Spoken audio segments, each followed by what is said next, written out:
What a failure.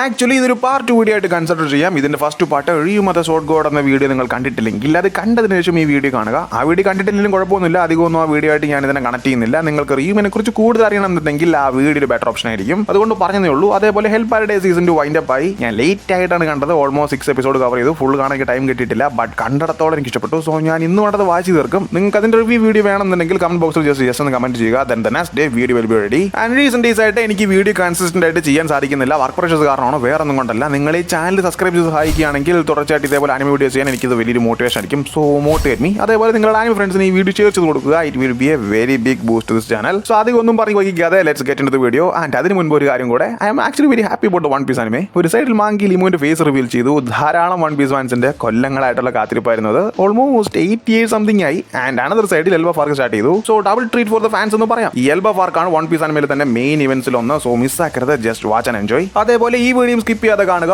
ഓരോ കാര്യങ്ങളും important ആണ്. ഇത് ജസ്റ്റ് തിയറി വീഡിയോ മാത്രമല്ല, ഒഫീഷ്യൽ ആയിട്ടുള്ള ധാരാളം ഫാക്ട്സ് കവർ ചെയ്യുന്നുണ്ട്. ആൻഡ് അതിനെ ബേസ് ചെയ്തിട്ടാണ് ഈ വീഡിയോ ക്രിയേറ്റ് ചെയ്തിരിക്കുന്നത്. Joy Boy, Ryuma, Lily, Imu, Davy Jones തുടങ്ങിയ ക്യാരക്ടേഴ്സിനെ കുറിച്ചൊക്കെ മെൻഷൻ ചെയ്യുന്നുണ്ട്. ഫുൾ കണ്ടാൽ you guys will be mesmerized. So ഒന്നും കൂടെ പറയുന്നു, ഡോണ്ട് സ്കിപ്പ്.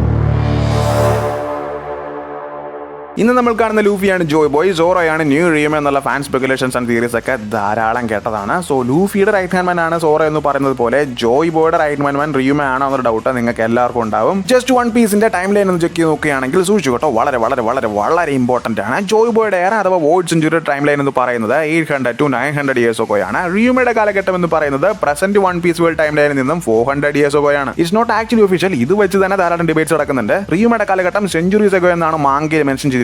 സോ 400 years എന്നുള്ളത് ഒരു ഫാൻ സ്പെക്കുലേഷൻ ആയിട്ട് മാത്രം കാണുക. ഇത് കൂടാതെ വേറെ 3 പേരുണ്ട് വൺ പീസ് ടൈം ലൈനിൽ. ഇവരും ശ്രദ്ധ നേടിയവരാണ്. ആൻഡ് അവരാരൊക്കെയാണെന്ന് നോക്കിയാൽ Rocks D Xebec, Gol D Roger and Monkey D Luffy. Present ഡേയിൽ നിന്നും 56 to 38 വർഷങ്ങൾക്ക് മുൻപാണ് റോക്സിന്റെ എറ. റോക്സ് എറ എൻഡ് ചെയ്തതിനു ശേഷം റോജറിന്റെ എറ സ്റ്റാർട്ട് ചെയ്തു. സോ നമുക്ക് റോജറിന്റെ എറ 38 വർഷങ്ങൾക്ക് മുൻപ് തന്നെ സ്റ്റാർട്ട് ചെയ്തെന്ന് വേണമെങ്കിൽ പറയാം. ആൻഡ് കറന്റ് ടൈം ലൈനിൽ നിന്നും 24 വർഷങ്ങൾക്ക് മുൻപാണ് റോജറിന്റെ എക്സിക്യൂഷൻ നടന്നത്. അതായത് ലൂഫിയുടെ ആക്ച്വൽ ഏജ് എന്ന് പറയുന്നത് 19 ആണ്. സോ 24 - 19 = 5. ഇത് മീൻ ചെയ്യുന്നത് റോജർ മരിച്ച് 5 വർഷത്തിന് ശേഷമാണ് ലൂഫി ജനിക്കുന്നത്. സോ ഈ 5 വർഷക്കാലത്തിലാണ് 4 എംപറേഴ്സിന്റെ റൈസിംഗ് സ്റ്റാർട്ട് ചെയ്യുന്നത്. ആൻഡ് അതിനുശേഷം നമുക്കറിയാം ലൂഫിയുടെ ബർത്ത്, ASL പൈററ്റ്സ്, ലൂഫിയുടെ ക്രൂ ഗാദറിംഗ് എക്സെട്രാ. ജോയ് ബോയുടെയും റിയുമയുടെയും കാര്യം പറയുന്ന ടൈമിൽ എന്തിനാണ് ഇത് പറയുന്നത് എന്ന് ചോദിച്ചാൽ നിങ്ങൾക്ക് വൺ പീസ് ടൈം ലൈനിന്റെ ഒരു ഫുൾ ഇമേജ് കൊണ്ടുവരാനാണ്. സോ ഞാൻ ആദ്യം പറഞ്ഞ പോലെ ജോയ് ബോയുടെ എറ 900 years ago ആൻഡ് റിയുമയുടെ എറ 400 years ago ആണെങ്കിൽ ഇവർ തമ്മിൽ കണക്ഷൻ ഉണ്ടാവാൻ യാതൊരുവിധ ചാൻസും ഇല്ല. ഈവൻ ജോയ് ബോയിനെ കുറിച്ച് റിയുമയ്ക്ക് അറിയാൻ പോലും സ്കോപ്പുകൾ വളരെ കുറവാണ്. കാരണം ഹിസ്റ്ററിയിൽ നിന്ന് തന്നെ ആ നെയിം വേൾഡ് ഗവൺമെന്റ് എറേസ് ചെയ്തത് കൊണ്ട്. ഇനി ആ 400 years എന്ന ടൈം ലൈൻ ജസ്റ്റ് ഒരു ഫാൻ തിയറിയാണ്. റിയുമയുടെ ടൈം ലൈൻ വോയിഡ് സെഞ്ചുറിയിൽ ജോയ് ബോയ്ക്കൊപ്പം ആണെങ്കിൽ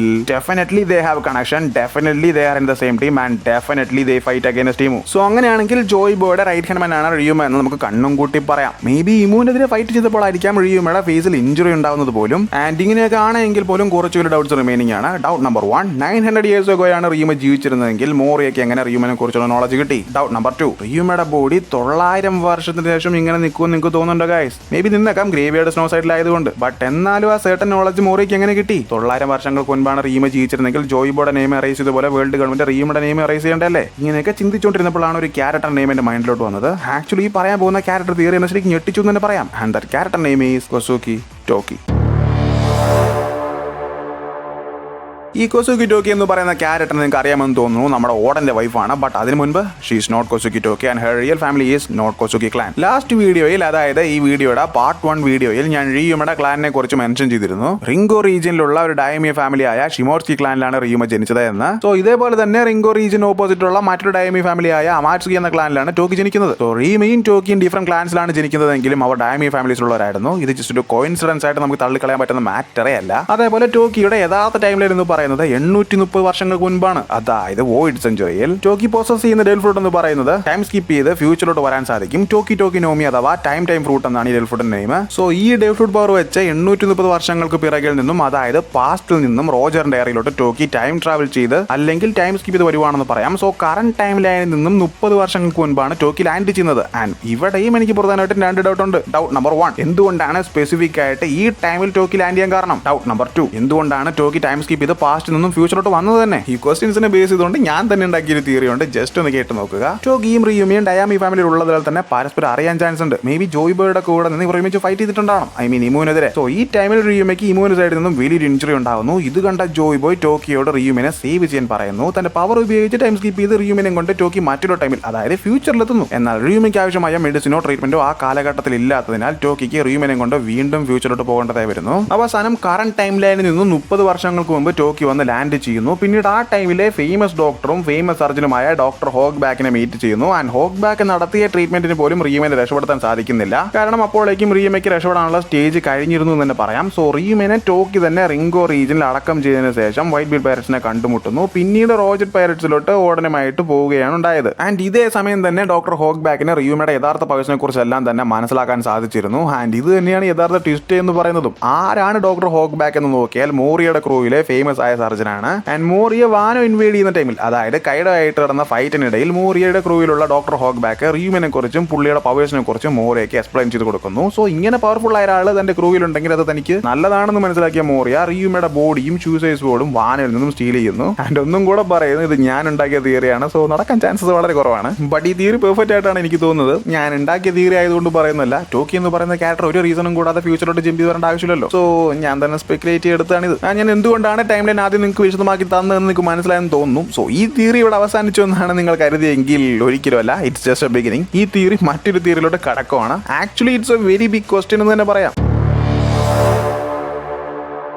ഇമുവിന്റെ റോയൽ ത്രോണിന് സൈഡിലായിട്ട് 19 സോട്സ് കാണാൻ സാധിക്കും. ആക്ച്വലി അവിടെ 20 എണ്ണം വേണം, ബട്ട് അവിടെ ഒരെണ്ണം മിസ്സിംഗ് ആയതുകൊണ്ട് 19 എണ്ണേ ഉള്ളൂ. എങ്ങനെയാണ് ഒരെണ്ണം മിസ് ആയിട്ടുണ്ടെന്ന് മനസ്സിലായെന്ന് ചോദിച്ചാൽ ഈ 20 സോട്സും 20 രാജ്യങ്ങളെ റെപ്രസെന്റ് ചെയ്യുന്നുണ്ടെന്ന് പറയാം. ആൻഡ് ഗസ് വാട്ട്, എത്ര രാജ്യങ്ങൾ ചേർന്നിട്ടാണ് ജോയ് ബോയെ പരാജയപ്പെടുത്തിയത്? യെസ്, 20 രാജ്യങ്ങൾ ചേർന്നിട്ട്. വോയിഡ് സെഞ്ചുറിയിൽ ജോയ് ബോയെ പരാജയപ്പെടുത്തിയ ഈ 20 രാജ്യങ്ങളാണ് പിന്നീട് വൺ പീസ് വേൾഡിലെ ഗവൺമെന്റ് ആയിട്ട് മാറുന്നത്. സോ ആ 20 സോട്സും എം ടി ത്രോണിന്റെ സൈഡിലായിട്ട് കാണേണ്ടതാണ്, ബട്ട് അതിലൊരെണ്ണം മിസ്സിംഗ് ആണ്. ആൻഡ് ഈ മിസ്സിംഗ് ആയ സോട്ടിനെ കുറിച്ച് ആക്ച്വലി 2 തിയറീസ് ഉണ്ട്. ഒന്നാമത്തേത് വാനോയുടെ നാഷണൽ ട്രഷറായി കണക്കാക്കപ്പെടുന്ന റിയുമയുടെ ഷൂസുയി എന്ന സോഡ് ആ 20 സോഡ്സിൽ ഒന്നായിരിക്കണം. ജോയ് ബോയ്ക്കെതിരെ നിൽക്കാൻ റിയുമ കൂട്ടാകാതെ അവിടെ ഇരുന്ന് അതേ സോഡ് വെച്ച് ഇമുവിനെതിരെ ഫൈറ്റ് ചെയ്തിട്ടുണ്ടാകാം. സോ അങ്ങനെയാണ് ആ 20 സോഡ്സിൽ ഒരെണ്ണം മിസ്സായത്, ബിക്കോസ് റിയുമ അത് യൂസ് ചെയ്തുകൊണ്ട്. രണ്ടാമത്തെ തിയറി എന്ന് പറയുന്നത് ലില്ലി. യെസ്, ലില്ലി എന്ന് പറയുന്ന ഈ ക്യാരക്ടർ 800 വർഷങ്ങൾക്ക് മുമ്പ് ജീവിച്ച ആലബാസ്റ്റ ഒരു ക്യൂനാണ്. ആൻഡ് ആലബാസ്റ്റ എന്ന് പറയുന്നത് ഈ 20 രാജ്യങ്ങൾ ഉൾപ്പെട്ടിട്ടുള്ള രാജ്യമാണ്. സോ മേ ബി ലില്ലി എന്ന് പറയുന്ന ക്യാരക്ടറും ജോയ് ബോയ്ക്കെതിരെ നിൽക്കാൻ തയ്യാറാകാതെ തന്റെ രാജ്യത്തിനെ റെപ്രസെന്റ് ചെയ്യുന്ന സോഡ് റോയൽ ത്രോണിന് അടുത്ത് വെക്കാത്തതുമായിരിക്കാം. ആൻഡ് ഈ ലില്ലി എന്ന് പറയുന്ന ക്യാരക്ടറും ഒരു ഡീക്ലൈൻ മെമ്പറാണ്. നെഫെറ്റൈഡി ലില്ലി എന്നാണ് ലില്ലിയുടെ ഫുൾ നെയിം. അതേപോലെ നെഫെറ്റൈഡി കോബ്ര, അതായത് വിവിയുടെ ഫാദറിന്റെ അടുത്ത് ഇമു പറയുന്ന പ്രധാനപ്പെട്ട 2 കാര്യങ്ങളുണ്ട്.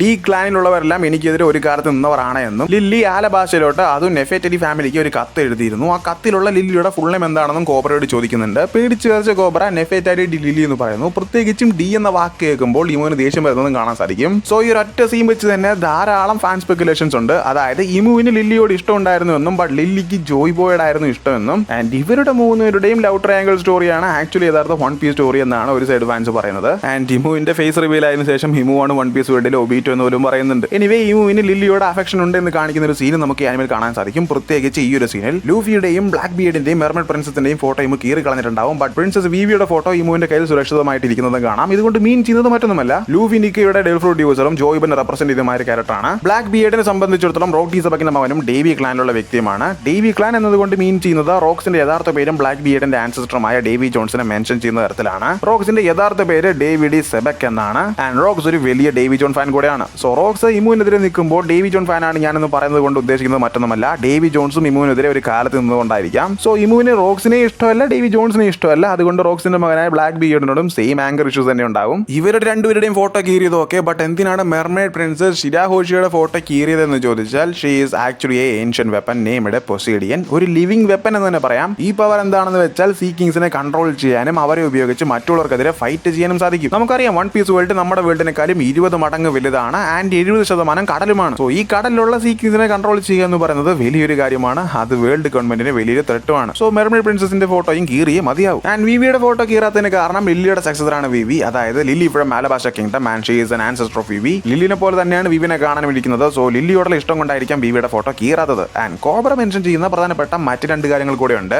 ഒന്ന്, എന്നാൽ ഈമു എന്ന പേര് ഇതിനു മുമ്പ് താൻ എവിടെയോ കേട്ടിട്ടുണ്ട് എന്നുള്ളത് ജസ്റ്റ് ഒന്ന് ചിന്തിച്ചു നോക്കിയാൽ ഈമു വൺ പീസ് വേൾഡിൽ എക്സിസ്റ്റ് ആണോ എന്ന് പോലും ആർക്കും അറിയില്ല. സോ എങ്ങനെയാണ് കോബ്രയ്ക്ക് ഈ ഒരു പേര് സിമിലർ ആയി എവിടെയോ കേട്ട പോലെ തോന്നിയത്? ഓക്കെ, രണ്ടാമത്തെ കാര്യം എന്ന് പറയുന്നത് 800 വർഷത്തിന് മുമ്പ് ആലബാസ്റ്റിൽ നിന്നും പോയ ക്യൂൻ ലില്ലി തിരിച്ച് ആലബാസിലോട്ട് എത്തിയിട്ടില്ല എന്നുള്ളതാണ്. സോ ലില്ലി എങ്ങോട്ടായിരിക്കും പോയിരിക്കുക? 20 സോഡ്സിലൊന്നും ലില്ലിയുടെ കൈവശമുണ്ടോ? ഇമുവിന്റെ ത്രോണിന് സമീപം സോഡ് വെക്കാതെ ജോയ് ബോയ്ക്കെതിരെ ഫൈറ്റ് ചെയ്യാൻ വിസമ്മതിച്ച് തിരിച്ച് ആലബാസിലോട്ട് പോകുന്ന വഴിയായിരിക്കും ലില്ലി മിസ്സായത്? അതോ ലില്ലിയുടെ ഷിപ്പ് അപകടത്തിൽപ്പെട്ട് കടലിനടിയിൽ ആരും അറിയാതെ മുങ്ങിപ്പോയതായിരിക്കും? ചില ഫാൻ തിയറീസ് വെച്ച് നോക്കിയാൽ ജോയ് ബോയുടെ കൂടെ ലില്ലിയും ഉണ്ടായിരുന്നു ഇമുവിനെ എതിർക്കാൻ. ഓഫ് കോഴ്സ് ചാൻസ് ഉണ്ട്, because she is a legal member. And void century വാറിന് ശേഷം മീൻസ് ജോയ് ബോയുടെ പരാജയത്തിന് ശേഷം ലില്ലി ഗ്രാൻഡ് വാർ പ്ലേസ്, അതായത് യുദ്ധം നടന്ന സ്ഥലത്ത് നിന്നും രക്ഷപ്പെട്ട ഒരു ഐലൻഡിൽ എത്തിച്ചേരുന്നു. പിൽക്കാലം അത്രയും അവിടെയാണ് ചെലവഴിച്ചത്. ആൻഡ് ലില്ലി സർവൈവ് ചെയ്ത ഐലൻഡിന്റെ പേരാണ് ആമസോൺ ലില്ലി. സോ ആമസോൺ ലില്ലിയിലുള്ളവരെല്ലാം ഇൻക്ലൂഡിംഗ് ബോയ ഹാൻകോക്ക് ലില്ലിയുടെ പിന്മുറക്കാരാണ്. സോ ജോയ് ബോയുടെ പിന്മുറക്കാരനായി ലൂഫിയും ലില്ലിയുടെ പിന്മുറക്കാരനായി ബോയ ഹാൻകോക്കും.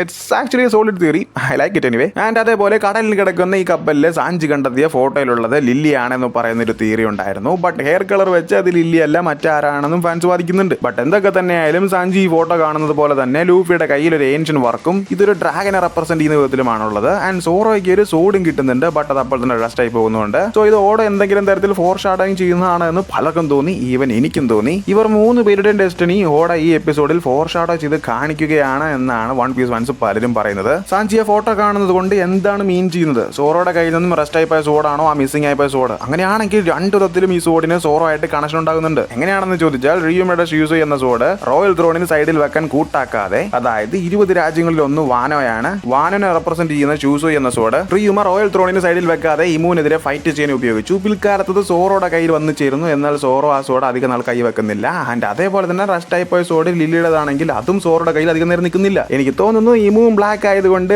സോറോ തന്നെ ഇമുവിനെയും തീർക്കുമെന്ന്. സോ അതുകൊണ്ടായിരിക്കും ഈ സോഡ് കണക്ഷൻ ഫോർ ഷാഡോ ചെയ്ത് കാണിച്ചത്, അല്ലാതെ എന്റെ റൈസസ് മെന്റാലിറ്റി കൊണ്ടല്ല. അതേപോലെ ലൂഫിയുടെ കയ്യിലുള്ള ancient work just like A mythical dragon. So ഇതും എന്തെങ്കിലും മീൻ ചെയ്യുന്നതാണോ എന്നുള്ളതും വലിയൊരു സംശയമാണ്. ആൻഡ് ഞാൻ ആദ്യം പറഞ്ഞിരുന്നു 20 സോഡ്സ് എന്ന്, ബട്ട് സൂക്ഷിച്ച് നോക്കിയാൽ അതിനകത്ത് 2 ആക്സസും കാണാൻ സാധിക്കും. എൽബാവായിട്ട് കണക്ട് ചെയ്യുമെന്ന് ചോദിച്ചാൽ ചാൻസസ് വളരെ കുറവാണ്. കാരണം ജോയ് ബോയ്ക്കെതിരെ ജയൻസ് നിൽക്കാൻ യാതൊരു ചാൻസും ഇല്ല. ആൻഡ് അത് 2 ടൈനി ആക്സസ് കൂടെയാണ്. സോ ആരായിരിക്കും അത് യൂസ് ചെയ്തിട്ടുണ്ടായിരിക്കുക എന്ന് നിങ്ങൾക്ക് എന്തെങ്കിലും ഗസ് ഉണ്ടെങ്കിൽ കമന്റ് ബോക്സിൽ ഒന്ന് പറയുക. അതേപോലെ ഇമു ഡീക്ലൈനെ ഇറക്കാൻ കാരണം ജലസി കൊണ്ടാകാനും ചാൻസ് ഉണ്ട് എന്നുള്ള സ്പെക്കുലേഷൻസ് ഉണ്ട്. കാരണം ജോയ് ബോയ് ആൻഡ് ലില്ലിയുടെ റിലേഷൻ ഇമുവിന് ഇഷ്ടമുണ്ടായി കാണില്ല. മേ ബി ജോയ് ബോയ് കാരണമായിരിക്കാം ലില്ലി ഡീക്ലൈന്റെ നെയിം തന്റെ പേരിനോടൊപ്പം ചേർത്തത് തന്നെ. സോ ഒബ്വിയസ്ലി ഡീക്ലൈൻ നെയിം വെറുക്കാൻ ഇതിലും വലിയ റീസൺ ഇമുവിന് വേണ്ട. ഇതെല്ലാം തിയറീസ് ആണെന്നുള്ള മൈൻഡ് സെറ്റിൽ മാത്രം കാണുക. ഓക്കെ, ആൻഡ് ഈ വീഡിയോയ്ക്ക് ഒരു പാർട്ട് 3 ഇറക്കണമെന്നുണ്ട്. കുറച്ച് ഇൻട്രസ്റ്റിംഗ് ആയ കാര്യങ്ങളൊക്കെ ഇവിടെ ആഡ് ചെയ്ത്. സോ നിങ്ങൾ എനിക്കൊരു 1K ലൈക്ക് തന്നാൽ തീർച്ചയായും ഞാൻ ആ വീഡിയോ ചെയ്യുന്നതായിരിക്കും. So give me the likes. And ഈ വീഡിയോ നിങ്ങൾക്ക് എല്ലാവർക്കും ഇഷ്ടപ്പെട്ടെന്ന് കരുതുന്നു. എന്തെങ്കിലും തെറ്റുണ്ടെങ്കിൽ, അതായത് ഞാൻ പറഞ്ഞതിൽ എന്തെങ്കിലും മിസ്റ്റേക്സ് ഉണ്ടെങ്കിൽ ഓർ ഫോൾസ് ഇൻഫർമേഷൻ ഞാൻ നിങ്ങൾക്ക് നൽകിയിട്ടുണ്ടെങ്കിൽ അതിനും കൂടെ സോറി ചോദിക്കുന്നു. ആൻഡ് 20 കിണ്ടത്തിൽ ഒന്നാണ് വാനോ എന്ന് ഞാൻ പറഞ്ഞിരുന്നു. അത് കൺഫേം ആയ കാര്യമല്ല. ആക്ച്വലി ആലബാസ്റ്റയും ഡ്രസ്ട്രോസയും മാത്രമാണ് ഒഫീഷ്യലി 20 രാജ്യങ്ങളിൽ ഉൾപ്പെട്ടിട്ടുള്ളത്. ബാക്കിയുള്ള 18 രാജ്യങ്ങളുടെ നെയിമും സ്റ്റിൽ മിസ്റ്ററി ആണ്. അറിയില്ല ഓടെ എന്താണ് കുക്ക് ചെയ്യുന്നത് എന്ന്. But I think something big will happening in the next chapter. ഇമുവിന്റെ ഫേസ് വെച്ച് ഞാൻ റോബിനെയും റോബിന്റെ മദറിനെയും റിലേറ്റ് ചെയ്യുന്ന ഒരു വീഡിയോ ചെയ്യാൻ പ്ലാൻ ഉണ്ട്. പാർട്ട് 3 ഇറക്കാൻ ചാൻസ് ഇല്ല, ബട്ട് അതും വാർത്തായിരിക്കും. ആൻഡ് എന്നെ സപ്പോർട്ട് ചെയ്യുന്നതിലും ഞാൻ ചെയ്യുന്ന എഫേർട്ടിന് മാനിച്ചും just subscribe this channel. Also like, share and press the high button. എനിക്കറിയാം വീഡിയോ ലെങ്ത് കുറച്ച് കൂടുതലാണ്, കണ്ടന്റ് വലുതായി പോയി. അതുകൊണ്ടാണ് ഇനി മുതൽ മാക്സിമം ഷോർട്ട് ആയിട്ട് തന്നെ പ്രസന്റ് ചെയ്യാൻ ശ്രമിക്കാം. എനിവേ അടുത്ത വീഡിയോയിൽ വീണ്ടും കാണുന്നവരെ ലവ് യു ഓൾ, ബൈ.